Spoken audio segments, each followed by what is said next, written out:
Okay, beautiful people out there on YouTube, welcome to the video. It's Brando Linick here coming to you from my home office, and really what I want to do is share with you guys a concept and principle when it comes to asking how much you should ask for a raise. So when you're asking for the amount of money you want, okay, when you're going to your boss and employer, there's different ways to go about this. I mean, honestly, it depends on if you're a really good worker, all right, if you're a good employee, then you can ask for a raise of, however much you want it could entail, all right, or just a pay advance of like $1,000, $2,000, or even $10,000, all right. It all depends on your work ethic. That's why I don't want to make this biased on my personal experience, but I want to give you guys the best tip I can give you just from a practical standpoint. If you're looking at asking for a raise because you want more time freedom, leverage, flexibility, you want to be able to take a vacation with your family, maybe have more time to do what you want to do when you want to do it. If that's the case,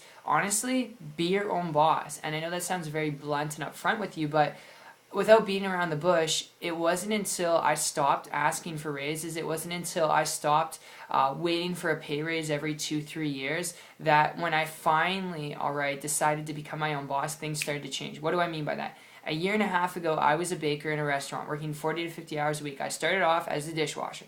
Then I worked for 2 years. Finally, after 2 years, got a pay raise of about $5, okay, and became a baker.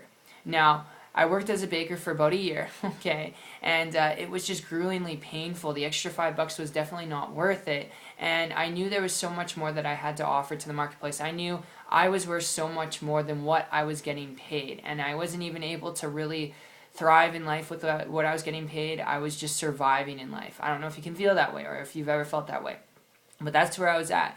And I could save up money, I could do all those things, but it took me so long to save up, $3,000, $4,000, $5,000 to go on trips and stuff. And I was just done living like that and struggling. So I started looking on the internet for ways to build a business. My whole idea was if I could build a business online part-time, then I can make enough money on the side working this business to the point where I can quit this job without having to rely on someone telling me what to do and how to do it, without someone telling me, how much I'm going to get paid, how much I'm worth, because I knew my self-worth was worth so much more. And that was a big wake-up call for me because I started looking on the internet. I started looking on YouTube videos, and I noticed a lot of people were building businesses on the internet and having success. Average people with no, credentials, really, no, expertise with online marketing. And I just started to dive into it. And for a couple months, guys, I tried stuff out and it absolutely didn't work. I didn't, all of a sudden overnight get stuff working.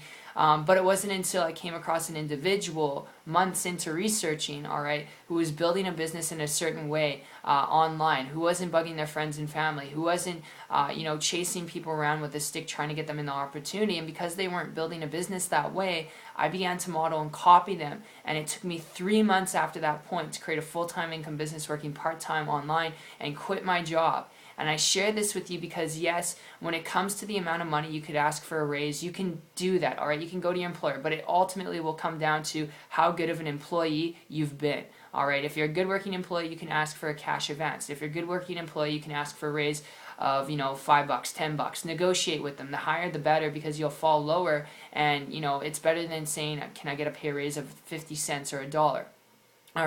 But ultimately at the end of the day, if you don't want to go through that pain of negotiating and you never want to go through that again, then learn to build a business online. It is the best tip I can give you, or being your own boss in general. It's the best, most empowering thing you could do for yourself, for your family, and just in life in general. So guys, that's my tip, that's my overview. Obviously what I've shared with you here is not average or typical results. When it comes to working a business, you got to put in work, elbow grease, You got to be dedicated and consistent, but it's the same work that you'd put in at your job. The cool part is the more work you put into your business when you're your own boss, the more you can make. You're not capped on an income. You create your own income. So guys, that's just my tip. I hope you guys enjoyed this video. It's been a lot of fun talking with you. If you'd like to learn more information about building a business and income through the internet, if you're coachable, trainable, you're open to learning, you're willing to put in hard work, connect with me on my site. The link will be down below. It's 123marketingtips.com, and I'll see you guys on the beach of the world. Take care.